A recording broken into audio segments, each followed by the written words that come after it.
আল্লাহ রাব্বুল আলামিন এই পৃথিবীর সবচেয়ে সুখী মানুষটাকে, এই পৃথিবীতে যার কোনো দুঃখ কষ্ট কিচ্ছু ছিল না, এই মানুষটাকে ডেকে নিয়ে আসবেন। ডেকে নিয়ে এসে জাহান্নামে ঢোকাবেন এক মুহূর্ত সময়ের জন্য, ধরেন 1 সেকেন্ড বা 1 ন্যানো সেকেন্ড।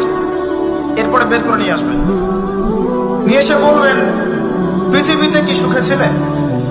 সেই ব্যক্তি বলবে, সুখ কি জিনিস হে আল্লাহ আমি জানি না। আমি কি বুঝাতে পারছি ভাই? সুখ কি জিনিস আমি জানি না।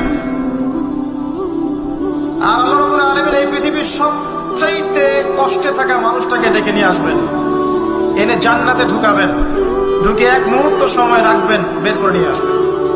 বলবেন, পৃথিবীতে কষ্টে ছিলে? সেই বান্দা বলবে, কষ্ট কি জিনিস আল্লাহ আমি জানি না। এটাই সেই আয়াতের ব্যাখ্যা বলা